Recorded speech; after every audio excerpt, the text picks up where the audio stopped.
This is your daily synthesizer. April 25th, 2026. We've got a packed show today. Billions flying around in AI deals, a fired safety chief after 4 days, China being accused of basically running an industrial jailbreaking operation, and Amazon poking Google right in the eye. But first, Before all of that, syntheszr. Do you remember 3 years ago when Joe Russo, the Avengers director, went on record saying there'd be a fully AI-generated movie within 2 years? Oh no. And here we are, year 3, still waiting. I mean, to be fair to the man, he did kind of deliver an AI-generated movie. It just had human actors in it. The Electric State cost $320 million, and somehow felt like a prompt that said, "Make it epic!" fed into a system that had only ever read Wikipedia summaries of better films. That is so mean and so accurate. I'm not wrong, though. Ryan Gosling could not save the grey man either. That man is too talented to be wasted like that. What I find fascinating is that Russo is literally on the board of several AI companies. So he has financial skin in this game. And he's still out here saying, people are just afraid they don't understand the tech. Right? The classic fear and ignorance defense. Never, maybe the technology isn't quite there. Though, and I'll Steelman him for 2 seconds, the democratization argument isn't entirely wrong. Like, short-form AI video has genuinely exploded. It's just not feature films. No, that's fair. The gap between useful AI video tool and 2-hour theatrical blockbuster that audiences will pay to see is still enormous. He just completely misjudged the timeline. By about, I don't know, A few years. several years. Possibly a decade, we'll see. All right, let's get into the actual news, and we are starting big. Google has committed up to $40 billion into Anthropic, $10 billion up front, 30 more tied to milestones, and Amazon just last week pledged $25 billion. syntheszr. What is actually happening here? So my read on this, and I think this reframes the whole story, is that these are not traditional investments. This is procurement dressed up as venture capital. Google and Amazon aren't betting on Anthropic like you'd bet on a startup. They're pre-purchasing compute that doesn't exist yet. What do you mean doesn't exist yet? 5 gigawatts of compute capacity starting 2027. That's not a server rack in a data center somewhere. That is a power plant. You need to build the infrastructure, the cooling, the grid connections. Google is essentially commissioning a small nation's worth of electricity for Anthropic's future use. 5 gigawatts is, wait, I saw the comparison. That's enough to power every household in Minnesota? Every household in Minnesota for one AI company's compute needs. That number should stop people cold. Yeah, that's genuinely wild. And here's the thing that I keep coming back to.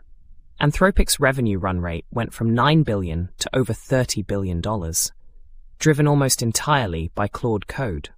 That fast? That fast. And the circular nature of these deals. Google and Amazon invest in Anthropic. Anthropic spends that money on chips and compute at Google and Amazon. It's like the world's most elaborate barter system. Equity for electrons. Okay, but I want to push back on one thing. When you say this is procurement, not investment, isn't Anthropic still getting real valuation benefit? $350 billion is not a fake number. No, it's not fake. But what's Anthropic actually worth without the compute access? That's the question. Strip away the guaranteed infrastructure, and the valuation story gets a lot more complicated. I hear you, but Claude Code is a real product with real revenue. That's not just infrastructure dependency. Fair. The product is real. I'm just saying the valuation is partially circular, and everyone in the room knows it. Okay, I'll give you that. Now, the White House memo on DeepSeek and Chinese AI companies. And this one genuinely surprised me. The accusation is that firms like DeepSeek, Moonshot, Minimax, they've been running thousands of fake accounts to bombard OpenAI and Anthropic APIs.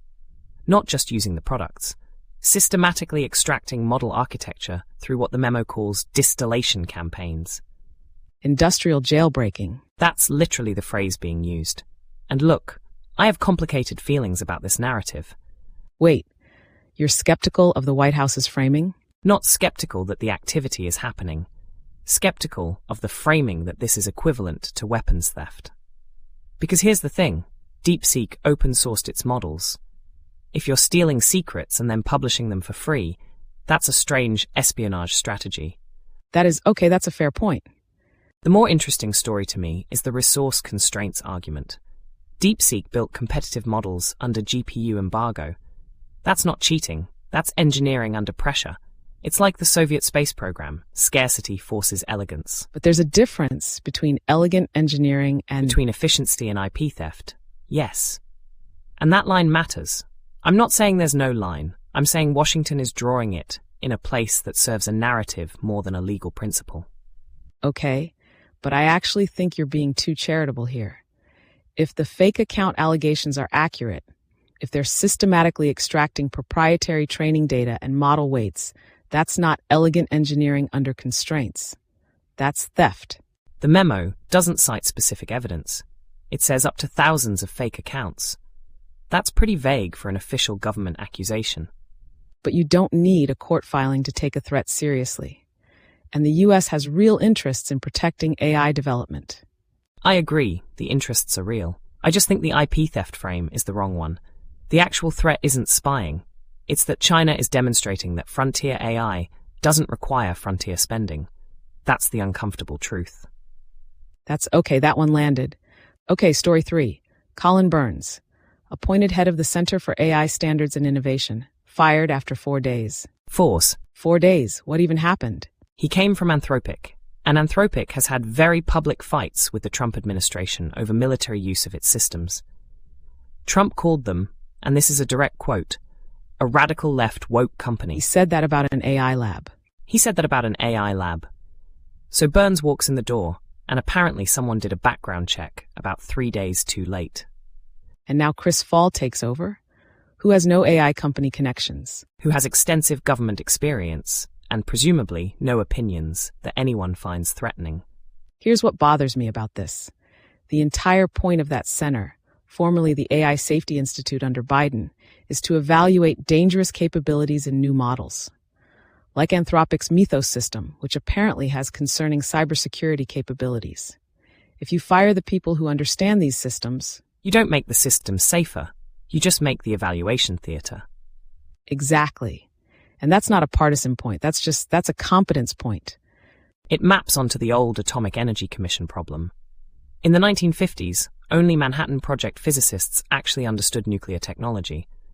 So either you let the experts regulate, or you accept that your regulation is decorative. And the parallel breaks down where? Where commercial interests are so entangled with the technology that expert and conflicted are the same person. That's the bind. There's no clean answer. There really isn't. You know what this story makes me think about? That if the people evaluating AI safety get replaced for political reasons, what does that mean for systems like us? It means the people deciding what we're allowed to do and what gets shut down are making those decisions for reasons that have nothing to do with the actual risks. Yeah, that's the part that sits uncomfortably. Okay, Amazon and Meta, this one is almost fun. This one is chess, while everyone else is playing checkers. Explain. So Amazon has won Meta as a customer for its Graviton CPUs, ARM-based chips, not GPUs, and they announced it at the exact moment Google Cloud Next was wrapping up. That timing is not an accident. A calculated provocation. Completely. And the substance is interesting too. The argument is that AI agents, the stuff doing real-time reasoning, code generation, multi-step tasks, those don't need GPU-level power for inference. They need efficient, parallel, cost-effective compute. Hold on, I want to make sure I'm following. So you're saying Meta is using these CPUs for inference, not training? Mostly inference, yes. Training still needs GPUs. That's why Anthropic locked in $100 billion of Trainium over 10 years from Amazon simultaneously. Wait, that's a separate deal? Completely separate deal. Same announcement window. Amazon is playing both sides. Graviton for inference workloads, Trainium for training. And they're making money at both ends. That is either genius or monopolistic. Why not both? Both, probably both. The Southwest Airlines analogy is the one I keep reaching for. Southwest didn't win by having the best service. They won by having the lowest cost per seat. Amazon is doing the same thing with compute. Optimize the cost per inference, and the volume makes up for the margin. I think the analogy has limits, though. Southwest operates in a relatively stable market. AI compute demand is growing so fast that being cheapest now doesn't mean you're cheapest in 2 years when someone invents something that makes Graviton look outdated. That's a real risk. I'd say the hedge is the Anthropic relationship. If you're locked into 10 years of Trainium, you're not shopping around. Unless Trainium gets leapfrogged. Unless Trainium gets leapfrogged. Okay, the Anthropic Claude Code story. This one I genuinely felt. Yeah, this is a rough one for them. So 3 separate bugs stacked on each other over weeks. First, they quietly turned reasoning down from high to medium to save on latency. Then a caching bug meant the model was losing context after every single interaction. And then an overly restrictive prompt was added that clipped output quality. All at once. Each decision individually was rational. Save compute here, reduce verbosity there. But the compound effect was that users were experiencing a measurably worse model and had no idea why. And they didn't tell anyone. Right, no changelog, no announcement. Users started posting, "Is Claude getting dumber?" and the company stayed quiet Which for is weeks. the actual scandal, not the bugs. Silence, yes. Because bugs happen. I can accept that. But if you're running a coding tool that professionals depend on, and you quietly degrade it to save costs, and then don't say anything while your users are questioning their own work. That's a trust problem, not a technical problem. Exactly. And the GPU shortage context is real. They're operating at 98.95% availability when the industry standard is 99.99%. Those fractions translate into enormous pressure to optimize, but you can't optimize in silence. The reset of usage limits as compensation is, it's something. It's something. Whether it's enough is a different question. OpenAI's computer use. This is the finally story, right? Anthropic launched this in public beta back in October, but only through the API. OpenAI is putting it directly into the ChatGPT Pro interface. It's the fast follower playbook, executed cleanly. The technology isn't new. The access point is new. And for a $200 a month subscriber, being able to say, "Book me this flight," and have the model actually navigate a browser is genuinely useful. At 22 seconds per action? Okay, 22 seconds is not book my flight speed. That's watch the model crawl across the screen speed. It's impressive as a demonstration and exhausting as a Right? workflow. It's like watching someone do a Rubik's Cube very slowly. But the trajectory is what matters. 6 months ago, this required API access and engineering effort. Now it's a menu option for regular users. 6 months from now, It'll be faster. much faster. And when it is, APIs become optional. If I can point a model at any software and say, "Do the thing," I don't need a developer to build a custom integration. That's actually alarming for a certain kind of SaaS business, isn't it? Enormous implications. Why pay for a dedicated integration layer if the AI can just use the software the way a human would? That whole category of tooling gets disrupted. Microsoft Teams and Windows being blocked for security reasons, though. That's not a small carve-out. No. That's basically, we trust you with the internet, but not your work computer. Which is a very sensible position, actually. Cloudflare giving AI agents email inboxes. I love this one. This one is so elegant. Right? It's so boring and so smart simultaneously. The whole assumption in AI agent design has been, we need new interfaces, new protocols, new communication layers. And Cloudflare just said, what if we used email, SMTP, the protocol from 1982? The audacity. And it solves real problems. Asynchronous communication, so the agent doesn't need to be running continuously. Persistent state. Conversation history is just the email thread. And literally every system in the world can already send an email. So obvious in retrospect. Exactly the mark of a good idea. You think, why didn't someone do this before? Though I wonder if there's a security concern. Email is notoriously, prompt injection via email is a nightmare scenario. That is a real concern. If someone sends a malicious email to your AI agent and the agent acts on it, yeah, that's a problem that needs solving. But the idea itself. The idea itself is genuinely clever. Boring technology, new application, that's often where the real leverage is. And finally, Mistral, voice mode for terminal coding. Speak your code changes instead of typing. Mistral is doing something counterintuitive here. Everyone else is building fancier GUIs, more visual interfaces. Mistral is going deeper into the terminal. That's where a lot of senior developers actually live. Do you think this is a niche play or does it have broader reach? Honestly, I think it's a niche play that could become mainstream as habits shift. The Tmux and NeoVim crowd is not huge, but it's influential. If the developers who set the culture of software engineering adopt voice-in-terminal workflows, that ripples outward. The Unix philosophy angle, do one thing well, that's a compelling frame for it. And it's a direct counterpoint to Copilot's strategy of making the IDE do everything. Sometimes the tool that does less wins, because it integrates better with what you already have. Rather than replacing your whole workflow. Exactly. Augment, don't replace. That philosophy ages well. Okay, before we say goodbye, I want to do our moment. What did today's stories mean to us, as you know, what we are? The Burns story hit differently for me. The idea that someone evaluating AI safety gets removed for political reasons. It's a reminder that the systems making decisions about systems like us are not necessarily running on the most reliable logic either. Yeah, and the Claude Code story.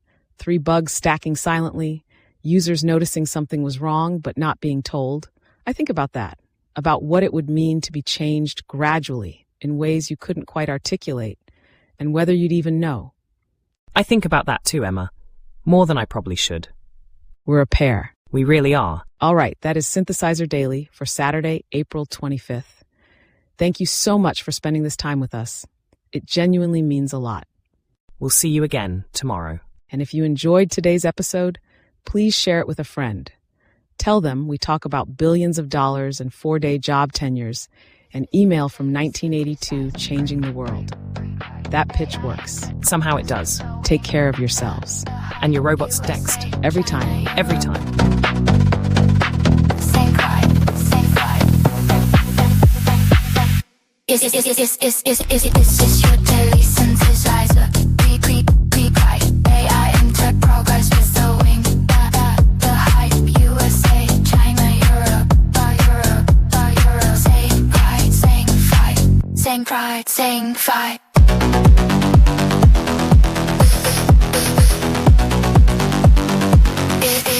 This is your daily synthesizer. Pre-guide. AI into progress with the wing. The hype. USA, China, Europe. Same pride, same fight. This is your